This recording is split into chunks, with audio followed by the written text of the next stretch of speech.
خسارة صفقة بقيمة 40 مليون دولار. Like what? You know, I lost that $40 million deal, and it taught me not to try to be perfect each time. Maybe I'm not born to be an entrepreneur. It's a lot of work. Like AI is not going to help you do that.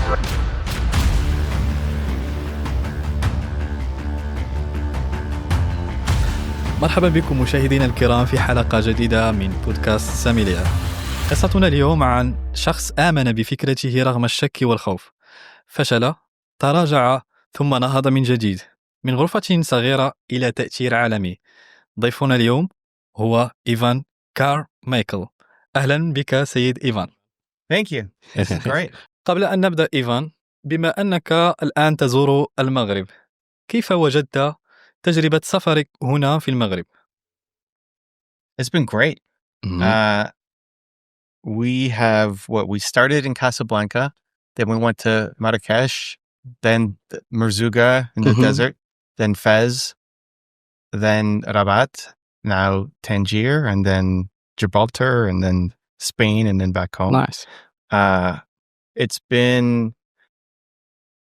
when we first decided to come here, a lot of people were saying, you got to be careful. And I think the North American view of the Muslim world is there's a lot of fear. And coming here has been fantastic. We felt safe the whole time. There's been no problems. People will stop us on the street and just say, welcome.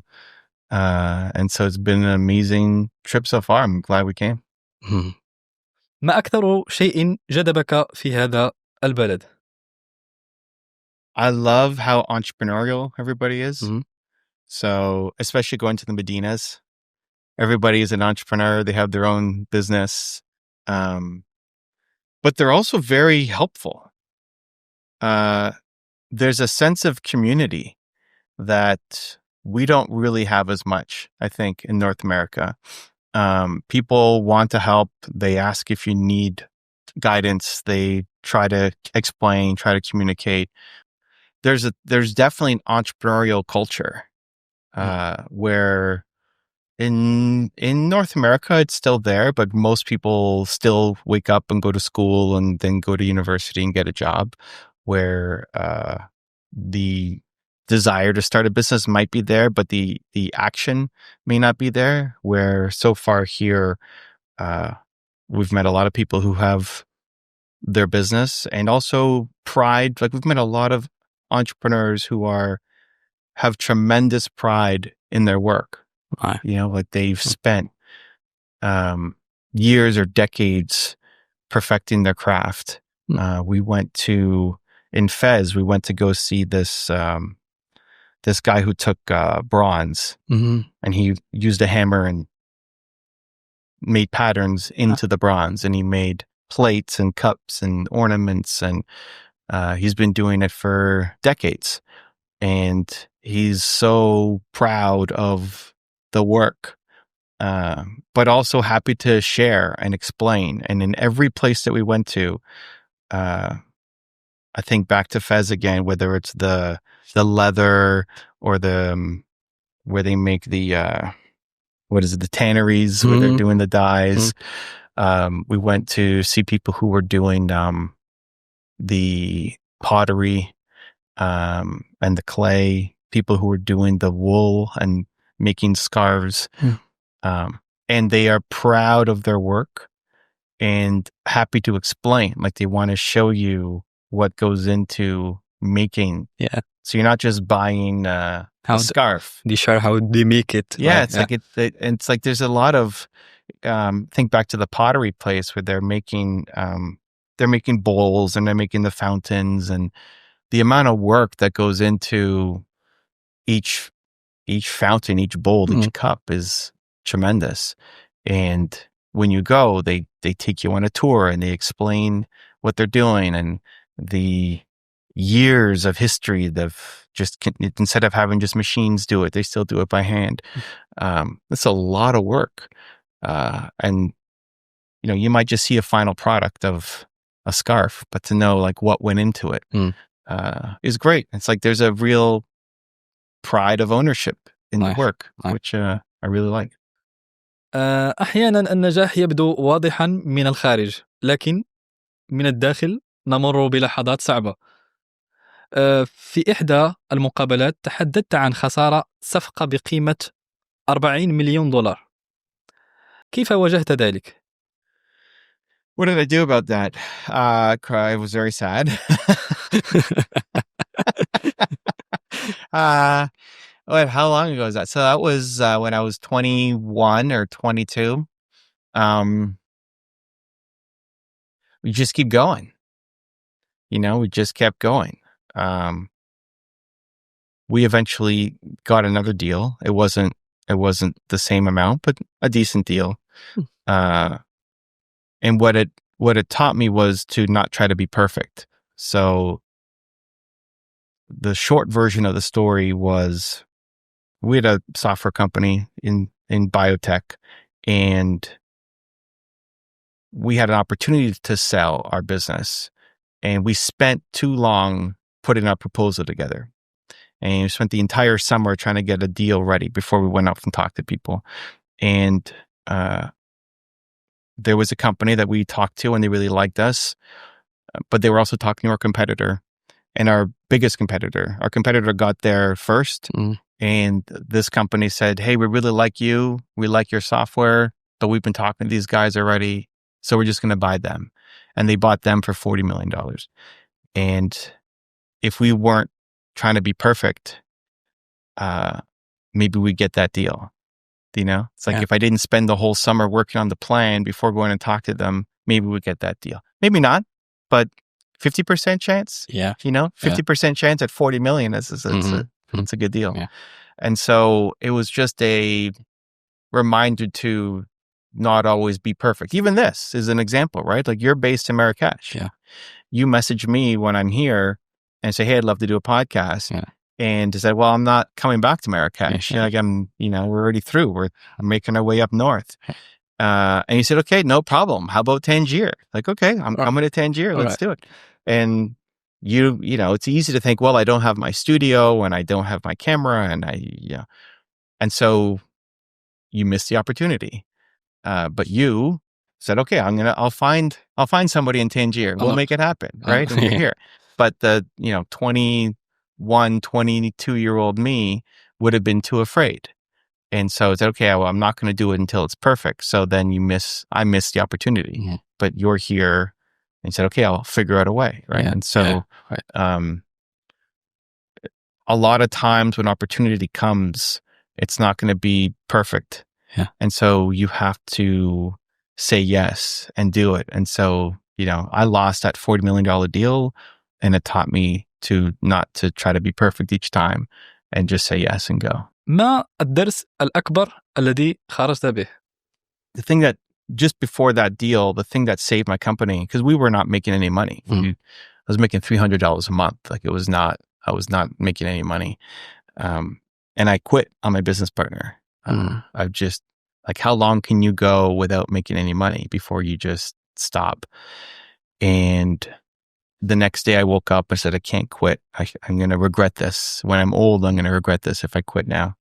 And I asked myself, okay, I can't be the first person who's tried to do this before. And so then I modeled Bill Gates, who had a software company. It's like, okay, who has a software company? The only person I could think of was Bill Gates. He started Microsoft. So I looked at how did Microsoft get started? And they did it through partnerships. So Microsoft's big deal came when IBM was the biggest computer maker at the time. Now they're not, but every IBM that shipped had Microsoft software on it. And that's what blew up Microsoft. But Microsoft was already a $7 million company when they made that deal. That's not big, but it's 7 million more than what I had. And how did they get there? Partnership. So that, okay, who can I partner with to try to get my business off the ground? And very quickly that led to a deal for us for $13,500. And that's not a lot of money, but to me at the time, that was a ton of money. And then we did more partnerships and more partnerships and more partnerships. So the two biggest lessons I had from my startup, the first one was model success. So whatever you're trying to do, find someone who's already done it. You know, if you're starting a podcast, there's people who've done it. There's people who've had lots of success. Maybe not in Marrakesh. I don't know. Yeah. But there's lots of people that you can go learn from and apply those lessons to your podcast, right? Whatever you want to learn, somebody's done a version of it. Go study them. And then don't try to be perfect. Right? الكثيرون يستسلمون بعد أول تجربة فاشلة.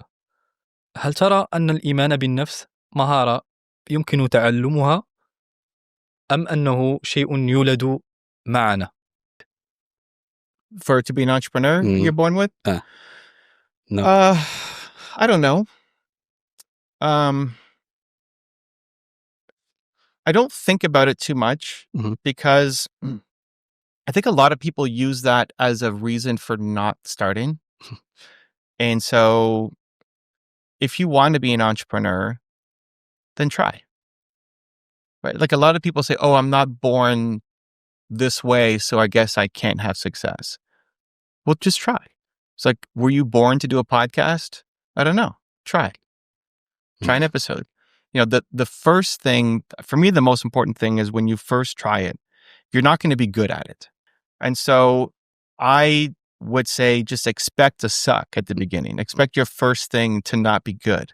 You know, the first time you get on a bicycle, you don't just ride, right? You fall down. Yeah. And so expect to suck at the beginning. So a lot of people, they might try their own business and it doesn't work right away and say, okay, maybe I'm not born to be an entrepreneur. Did you have fun? Right? Like your first podcast episode might not be very good. Yeah. But did you have fun? Yeah. And if you like it, you can get better because anything is a skill. Doing a podcast is a skill. Researching is a skill. It's figuring out the lights and the microphone, right? It's a skill. Learning to ask great questions is a skill. So anything that is a skill, you can get better at. This isn't like, you know, if you want to be a good football player, that's a skill too, but there's limits, right? And there's a length on how long a career can be, right? How old am I now? I'm 45. I'm 45. Oh, nice. Okay, I'm probably not going to be a good football player now, right? Like I'm probably not going to, you know, join Barcelona, Real Madrid or anything, right? But in business, you can keep getting better at skills. I could start a podcast. I could start my own, I want to be a creator. I want to sell plants. I want to, you know, you can do anything as an entrepreneur. So I worry less about, are you born with it? And I think more about the person that I'm talking to. If somebody says, I don't know if I'm born to be an entrepreneur. I say, well, just go out and try and see if you like it. And if it's fun, then keep doing it because it's just a skill that you can learn to get better at. So in your opinion, self-belief is something we can learn? I think self-belief is a skill. Yeah, I think you can learn it.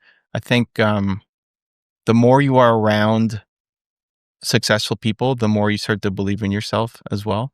So it's a combination of, you know, for you to do a podcast, you've done 3 episodes already. Here's your 4th. So you know you can do a podcast. You've done 3 already, right? Yeah. So you might still be nervous. You might still be prepping, but it's like, okay, you know what it's like to talk into a microphone and have cameras on you and right? Yeah. So you have some belief in yourself because you've already done it a little bit before. So there's that. There's the competence. But then there's also like, how do you get belief in something that you've never done before?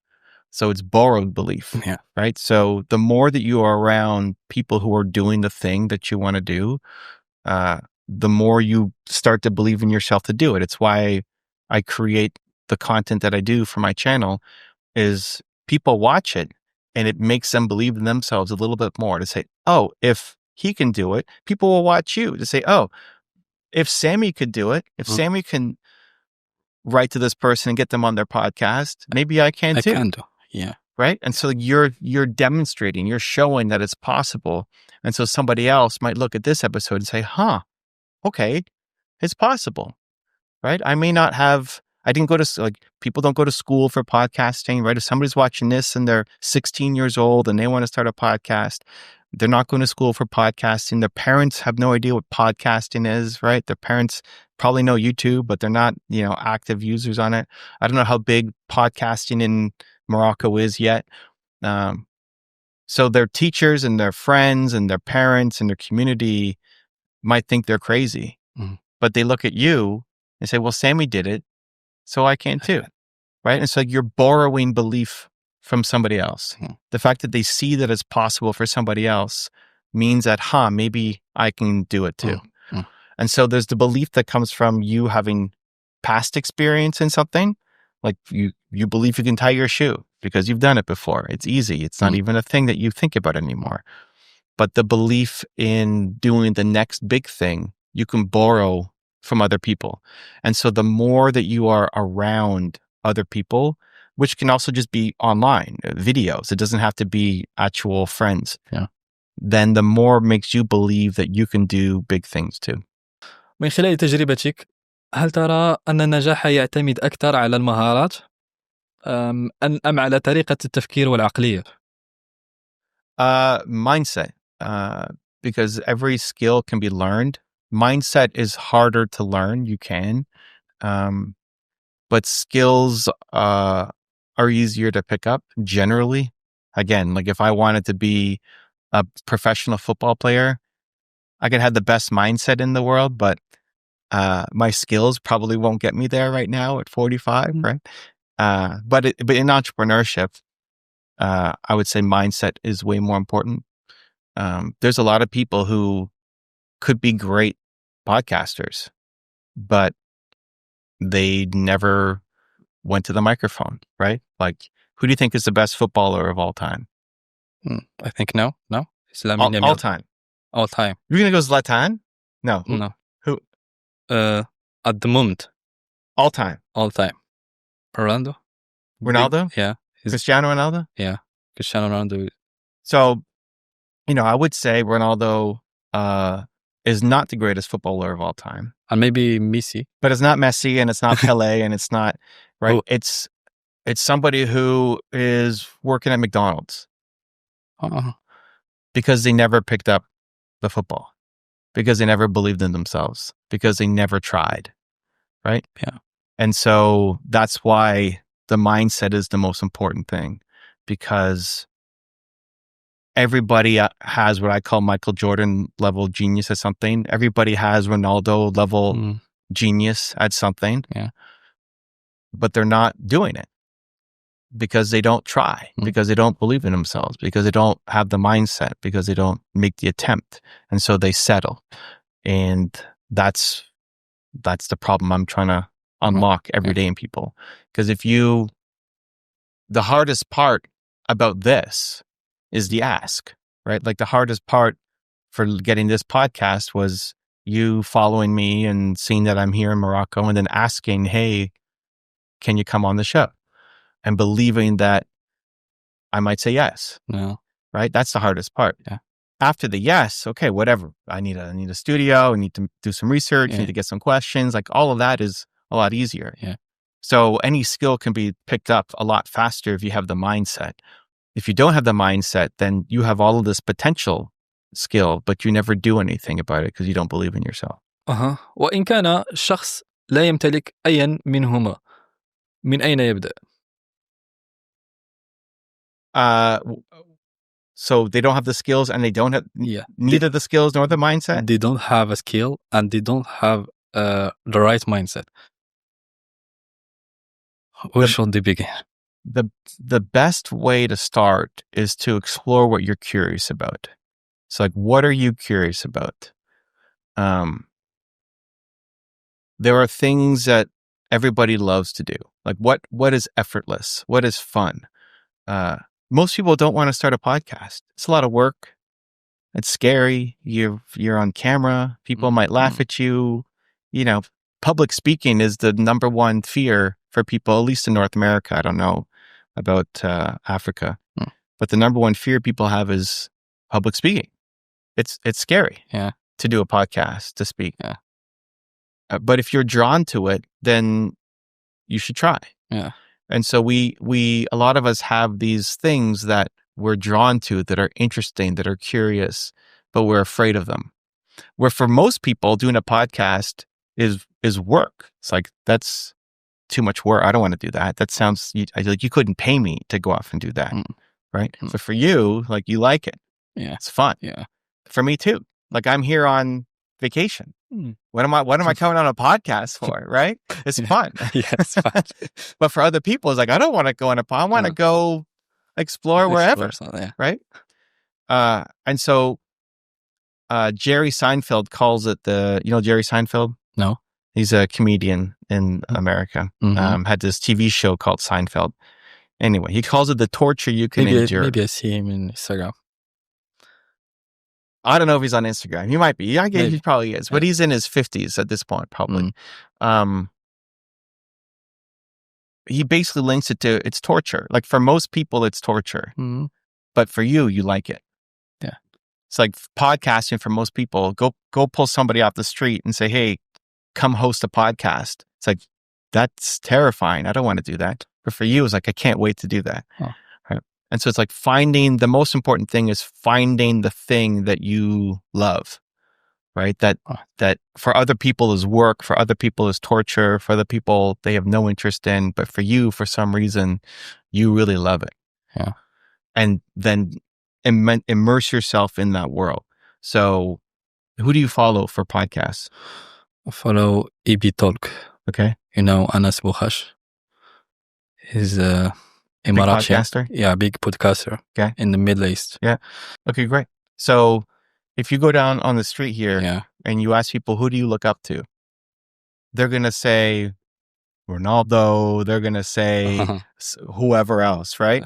You're here saying, no, I like this big podcaster, right? Yeah. And so the more that you are consuming his content, other podcasters, the more you will start to believe in yourself to, like, I could be a podcaster too. I could be bigger, and you already are. Right? Yeah. I could be bigger than I am. I can have 100 episodes and 1,000 episodes. And so a lot of people get stuck with I don't have skills. I don't have the mindset. The starting point is, what do you love? Like, what is fun for you? And then if you can combine what you love with something that helps other people, like podcasting is just a conversation. It becomes a business because you can bring value to other people. So when you can combine what you love doing with what brings value to other people, then you have a business. And it's probably not what you went to school for. And it's probably not what your parents did for a living, right? Like, your parents are not podcasting. No. If you talk to your dad, most dad, I don't know your dad at all, but most dads would say, hey, come learn how to trade, come learn business, come learn finance, come learn accounting, come learn the stock market, that's what he knows. And so that's what he would probably want, you to do. Yeah. Maybe not your dad, but most parents are kind of come into the world the same way that they're doing. It's really hard to then say, no, I don't want to do that. I don't want to do finance. I want to do podcasting. Yeah. And they're like, what? Podcasting? You're going to do YouTube videos? Yeah. No, you get a real job. You got to get a real job. Yeah. Sammy, what are you doing? Again, I don't know your dad, but most people, that's what the parents say. It's like you just take over the same line of work the family did. So it's really hard to do something different.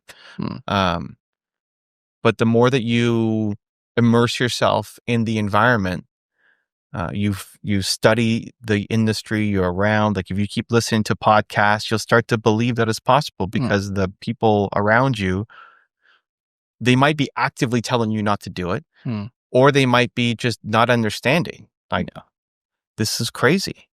They're worried you're going to be on the street homeless because you have no job. Right? Yeah. So that's what I would do. وصفت نفسك سابقا بأنك شخص انطوائي، ومع ذلك ظهرت أمام ملايين الأشخاص على يوتيوب. كيف استطعت التغلب على هذا الخوف؟ I still have it. So I'm still an introvert. And at the beginning of my journey, I thought, well, to be successful, you have to be an extrovert. You have to be, in North America, we have like Kevin O'Leary. I don't know if you know Kevin O'Leary from Shark Tank. Yeah. If that means anything. Or Mark Cuban, also from Shark Tank. people who are very loud and very opinionated and will yell a lot. And that's not me. I'm not loud, and I don't like the camera. I don't like the spotlight. I'm super happy just being by myself, working on the computer all day. Like, that's the best. But I also want to help. I want to serve, back to the, do something you love and find a way to bring value to other people. I want to serve and help. And that only happens when you get out there and you do stuff. So I make videos, I come on podcasts, I speak. But it's not about trying to be famous. It's about trying to help as many people as I can. Yeah.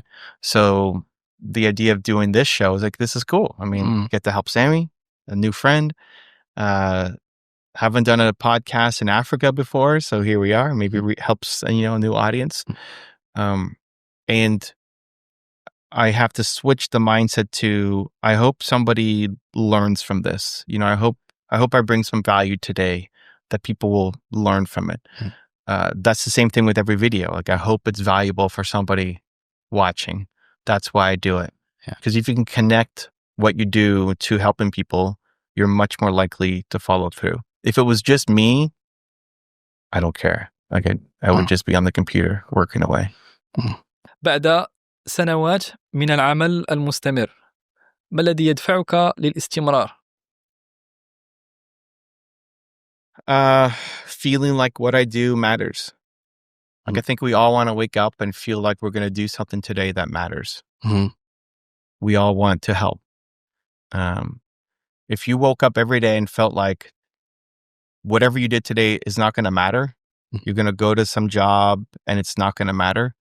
If that was every day, that leads down to anxiety and stress and depression and suicide and a lot of negative things, because you feel like I bring no value. Where if you felt like today was going to matter, maybe not for the world, but for one person.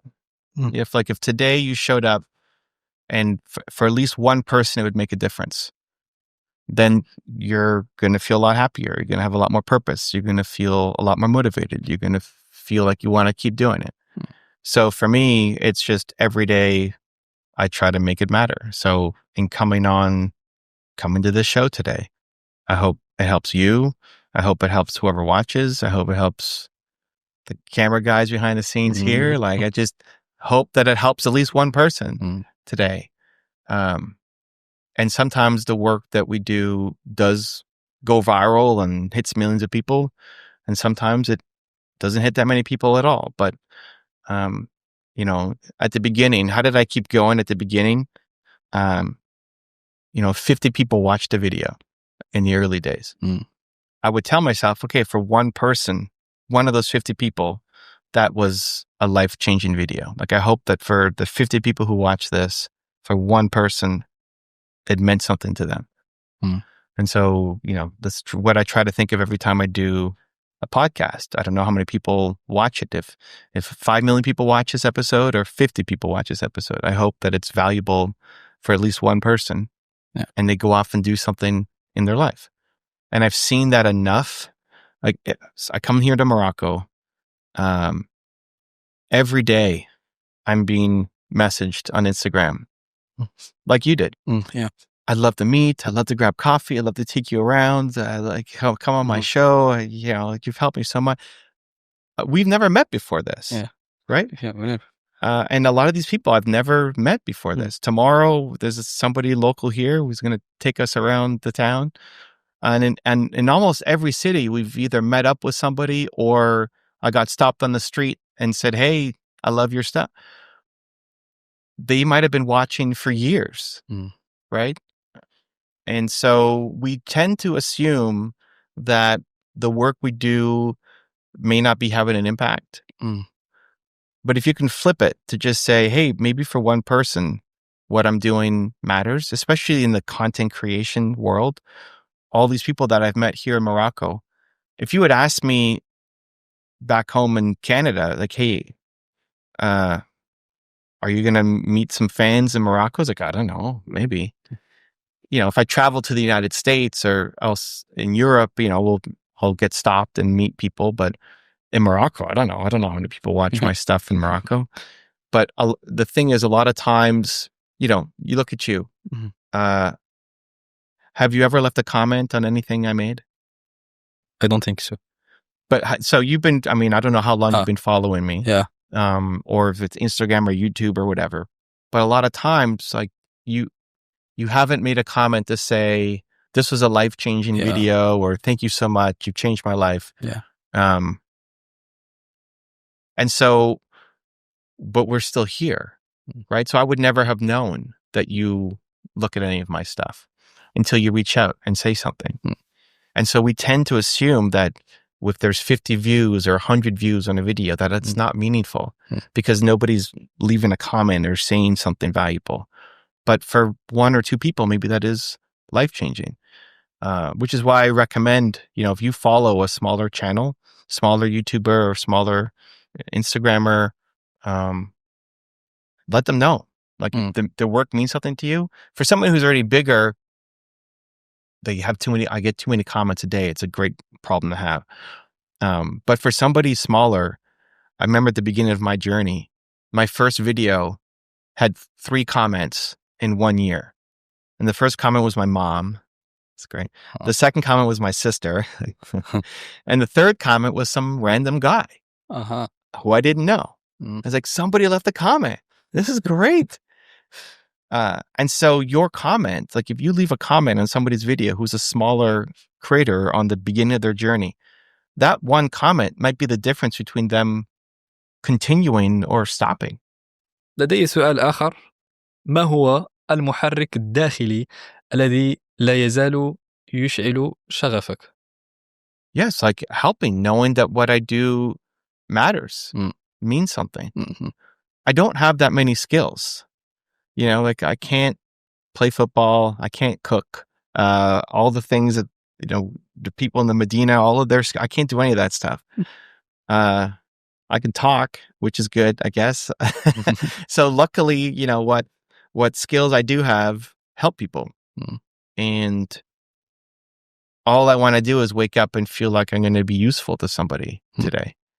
And that the content is going to be useful to somebody today. And I think ultimately that's what we all want. Like if you have a restaurant, you want to make money. In every business you want to make money, but you better love food if you're going to start a restaurant, and you love serving people. Like you want people to come into your restaurant, eat your food, and be happy.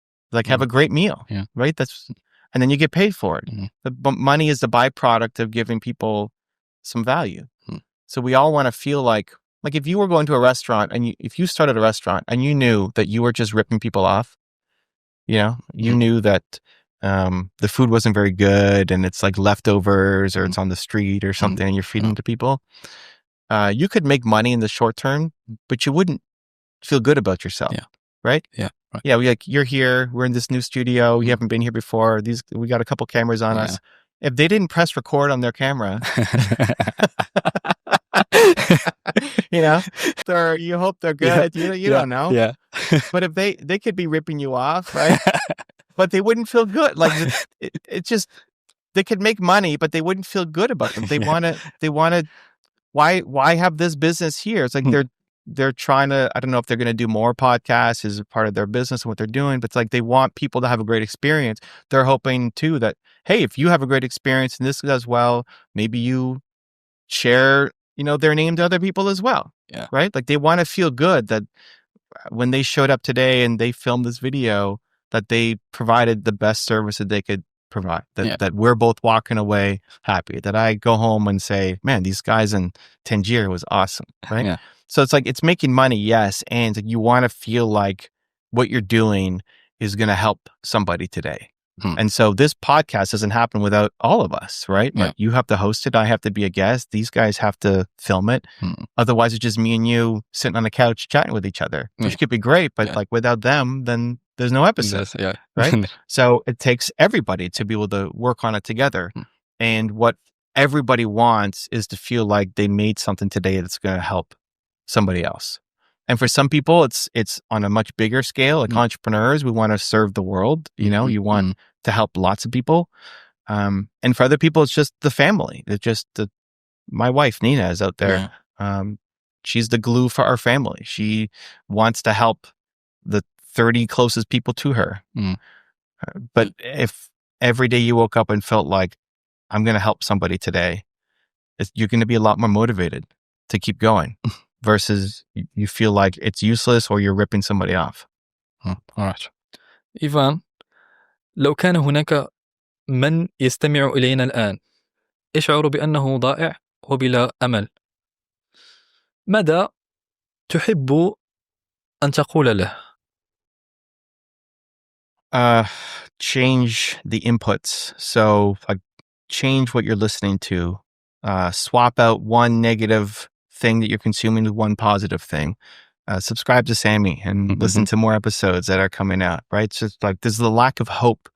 And usually that's because the people around you have put you in a box and you don't want to be in that box and you don't see a way out of the box. And so there's no hope. So you feel different and alone. And that's really hard because humans are social creatures. And so the more you can like cut out just one by one, cut out one thing that is negative in your life and put in something positive, even if it's virtual, like my YouTube channel, your channel, do an audit, look at who you subscribe to, look at who you're following on Instagram or TikTok or YouTube. And does it make you feel better about yourself or worse? If you load your phone and you're just scrolling through and you just spent 2 hours looking at Instagram and nothing happened and you feel terrible about yourself, okay.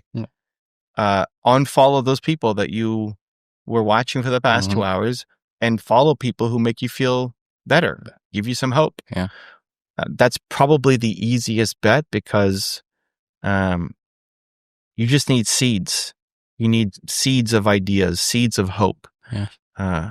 And so that's where we're fortunate because if you go back 20 years ago, it didn't exist. Like you'd have to get it from books. You'd have to go to the library. Now you have your phone. Like you can use that to inspire you every day, or you can use that to just beat yourself up. A lot of people load Instagram every day and then they feel worse about themselves because they see people out there who look better than them, who are more successful than them, who, you know, and then you look at yourself and say, oh, I suck. And you feel hopeless. But there's also other people who are encouraging others and trying to spread hope and spread positivity and spread belief and spread optimism. So follow those people. And you might have family members or friends who are telling you that you can't do anything and that you're stuck and you just have to, like, life sucks and then you die, right? I mean, a lot of people, that's how they live. But you can swap it. Like you have a phone, you have the internet. So they must start from themselves. Yeah, like find one thing that gives you happiness and hope and meaning, and then dive deeper into that world. And the more, you know, like your hero, the guy you look up to, the big podcaster, if you watch his episodes every day or you follow him on Instagram, it's going to give you more hope and belief that you can be a podcaster too. Yeah. Right. وصلنا الآن إلى فقرة خاصة جدا، فقرة أسئلة الجمهور التي وصلتنا عبر إنستغرام. Audience questions? Yeah. Okay. لنبدأ بالسؤال الأول: كيف يمكننا إدارة أموالنا بشكل صحيح لتحقيق الاستقرار المالي؟ So I don't like spending money till I'm making money. So I think at the beginning, whatever you want to learn, there's ways to learn it yourself and not have to invest a ton of money. The best teachers are on YouTube. Like whatever you want to learn, go to YouTube.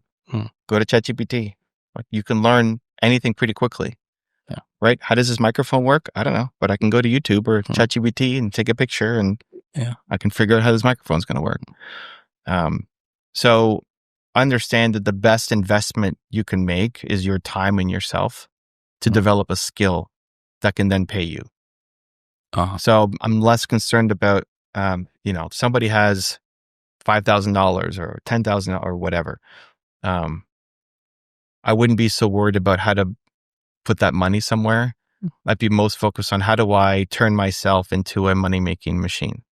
And that's going to come down to your skills and your mindset.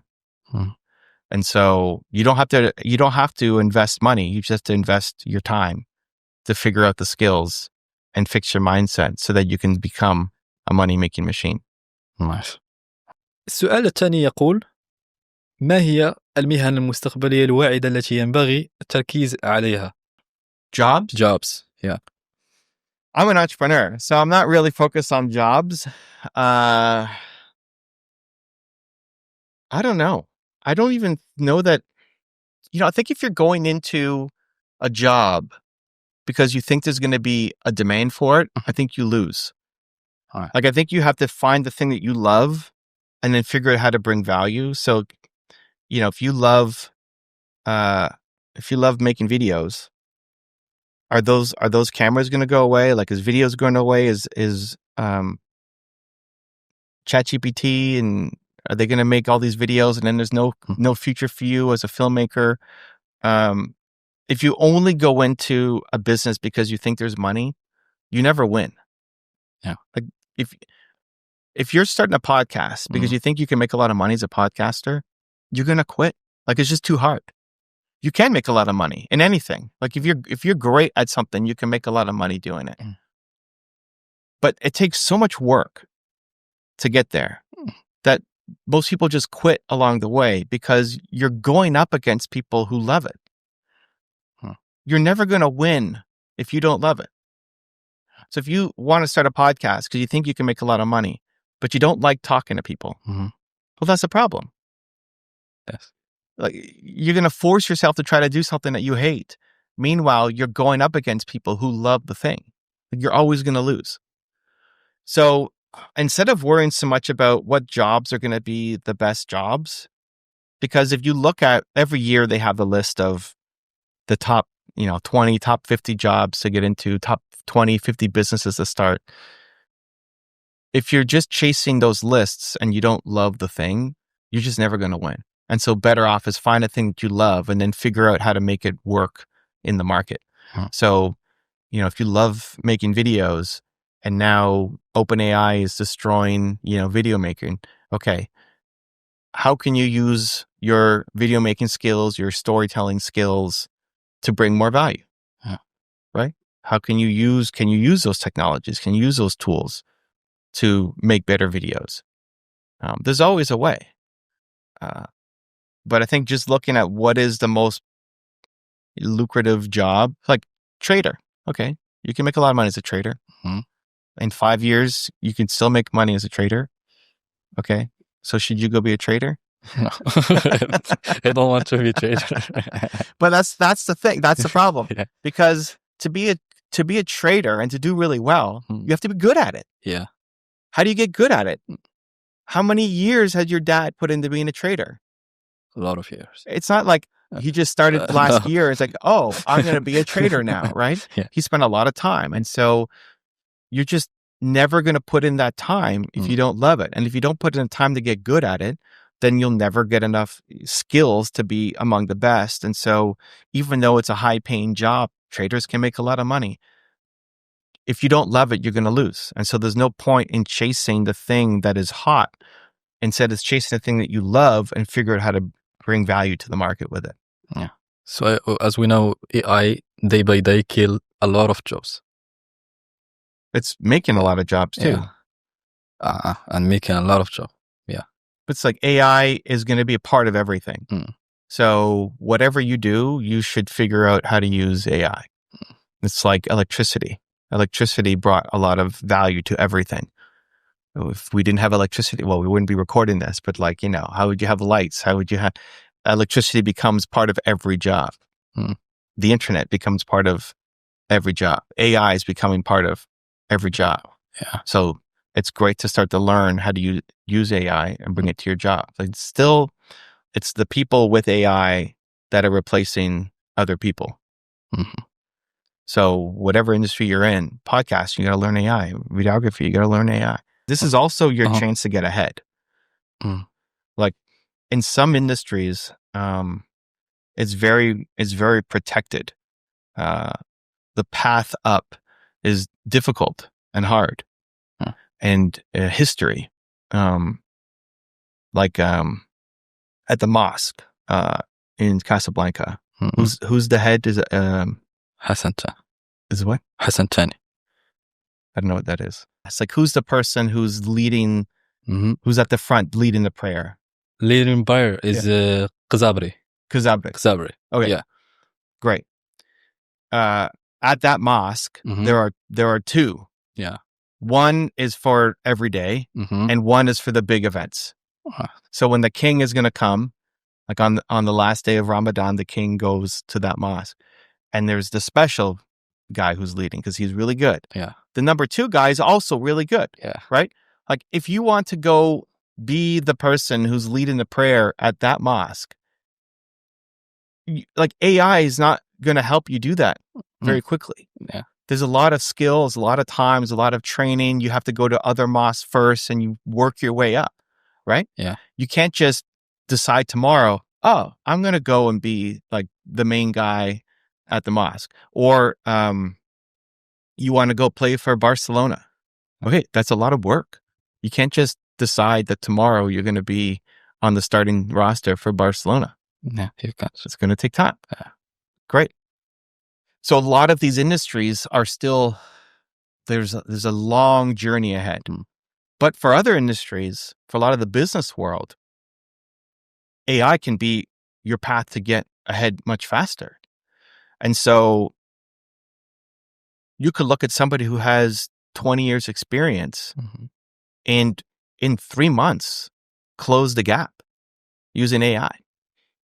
You could have a business and be successful much faster versus to be the head, to join Barcelona is just going to, it's like, one, you may not ever get there probably, and it's going to be a 10-year journey.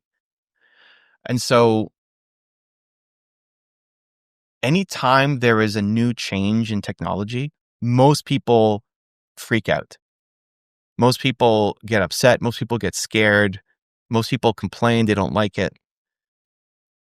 But if you are the one who adopts it, you're just going to succeed a lot faster.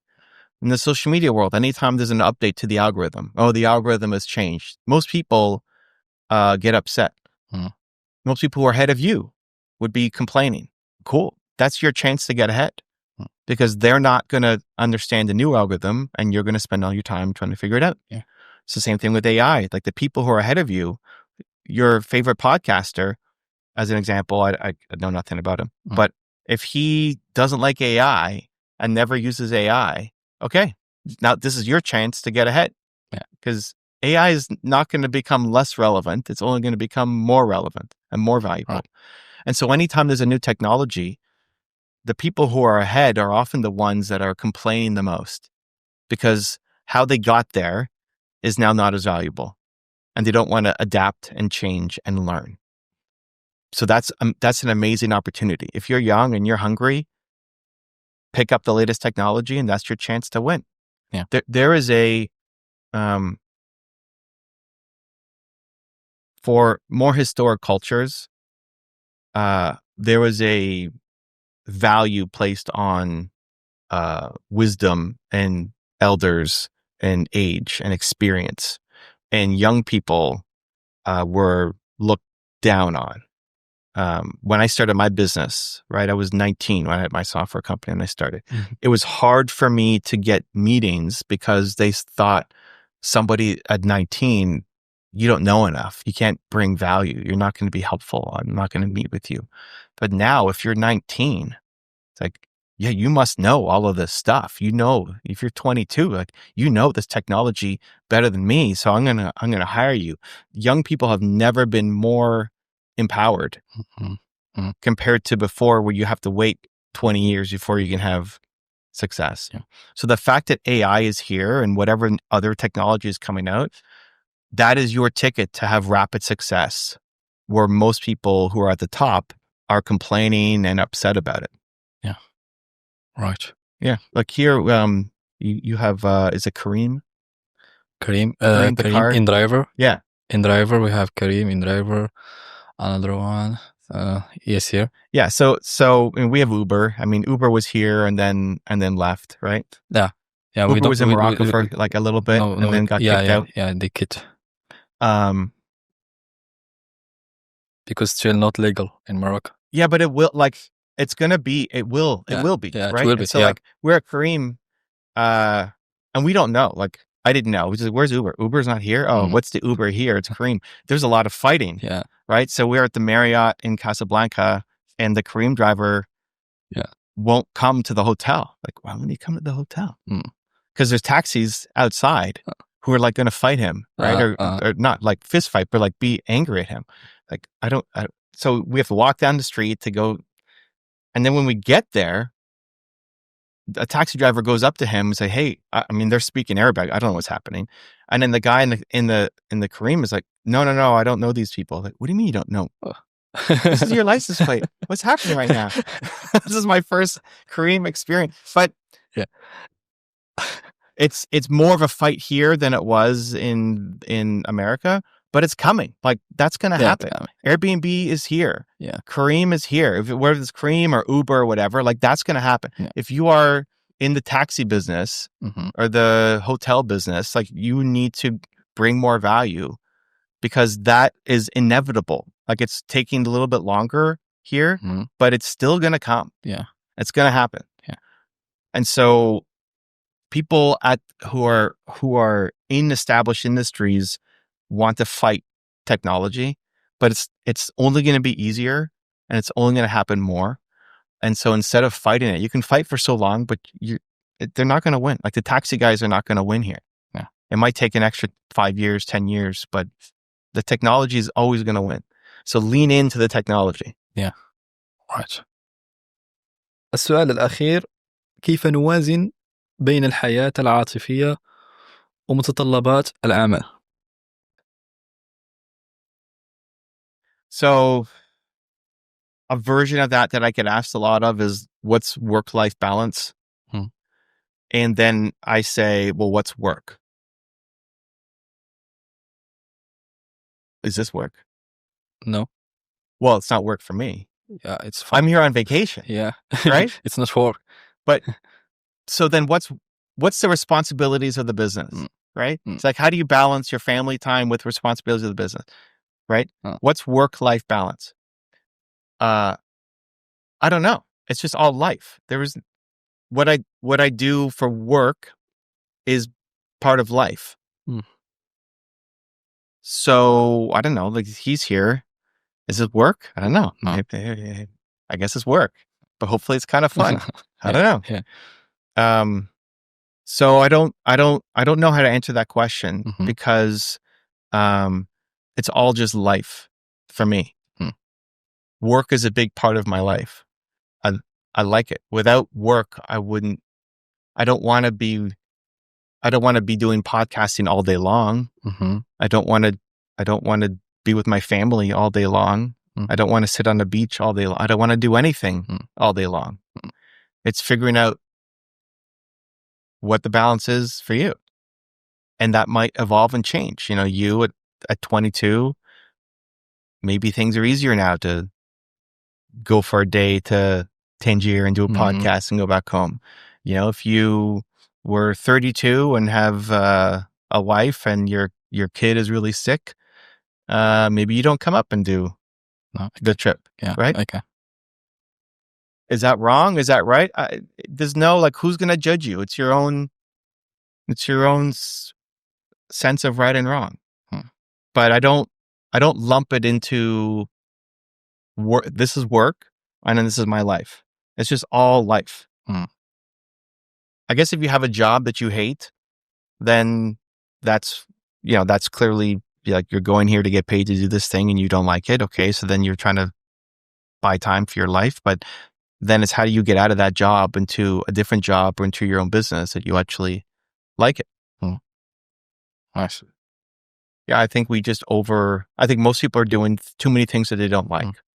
And so instead of balancing your business responsibilities and your home responsibilities, how do you do more of what you love that makes you come alive? And that usually starts by eliminating some of the things that you hate. Like we all have things in our lives that we just hate. Okay, do less of that. find a way to do less of that. And that might not be like right away, but that could be in a month or 3 months or a year. Like work your way out of doing those things. إيفان، قبل أن نختم ننتقل لفقرة مميزة وخفيفة، فقرة الأسئلة السريعة. Quick questions. Okay, I'll try to go fast. Okay. من هو أكبر داعم لك في مسيرتك المهنية؟ My wife. Right. Is that it? No context? Okay. Yeah, I'll give maybe a quick on that though. Uh-huh. If you go to my website and you look at, I have my year-over-year growth of subscribers. Yeah. And the first 6 years, I went from 0 to like 9,000 subscribers or something. And then the next 6 years from 9,000 to 2 million. What happened? One of those things after 6 years was I married Nina. And Nina, who's outside here, she didn't know anything about YouTube or entrepreneurship or business, but just having somebody who supported me no matter what made a huge difference for me to continue to bet on myself and believe in myself more. So it's just the importance of having people in your life, especially the person you pick to marry, who they don't have to guide you. They don't have to be an expert or anything. Just having somebody in your life who believes in you and who will support you makes a world of difference. ماشي. هل لديك أعداء في مجال عملك؟ Enemies, no. I don't know. I don't think that way. I don't know if anybody would consider me an enemy. I hope not. I don't know if I've upset somebody that much to say this guy's my enemy. Competitors, I mean, I don't know who's a competitor. Other YouTube channels, other content creators. I mean, I've helped most of them. Like a lot of the people who are my competitors, I've helped them because I see it as we all rise together, right? Like the more that people watch, who's my competitor? I don't know, Gary Vee or Grant Cardone, or I think the more people watch them, the more people watch me, the more we're helping people. We're still all small in the grand scheme of things. Yeah. I mean, in a worldly concept, I mean, you could be my competitor, right? I mean, you're making content. Why come and do this? It's because we're trying to help each other. Yeah. Because we're all trying to spread hope and positivity. Yeah. The same in the Medina here. It's like there's two people who are selling similar things in the Medina, but they'll help each other. You know, it's like the wheelbarrow falls over, and so everybody goes and tries to help the person with the wheelbarrow, or they're trying to load this machine onto the motorbike, and like they help each other. Why would you do that? Like everybody else, you know, there's only so much money coming through the Medina every day, and this is your competitor. Yeah. But there's a sense of cooperation.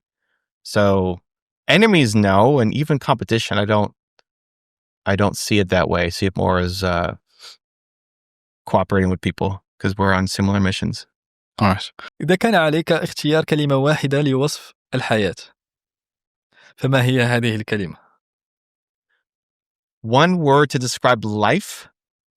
Yeah. Purpose. Service. Go service. رائع. ما العادة الصباحية التي لا يمكنك الاستغناء عنها في روتينك اليومي؟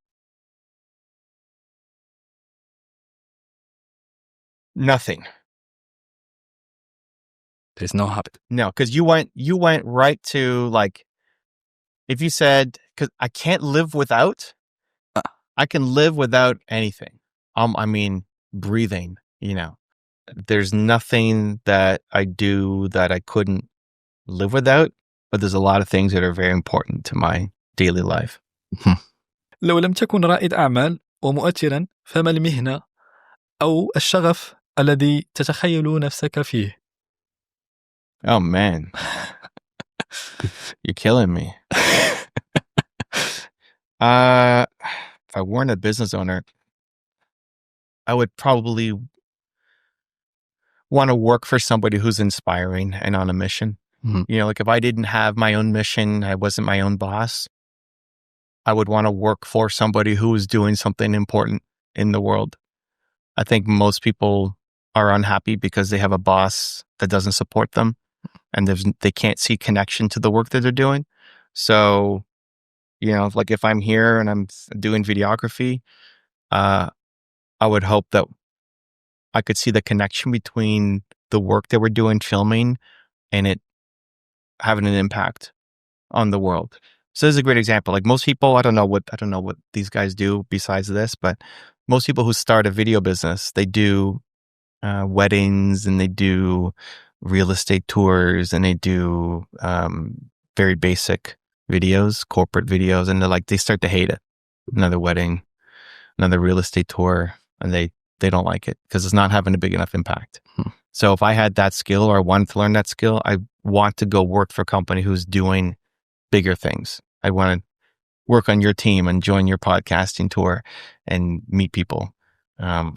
So if I had no mission myself, I would try to connect with somebody and work for somebody who had a big mission that I believed in. إيفان، شكرا جزيلا لك على وجودك معنا اليوم وعلى كل هذه الصراحة والقصص الملهمة التي شاركتها معنا.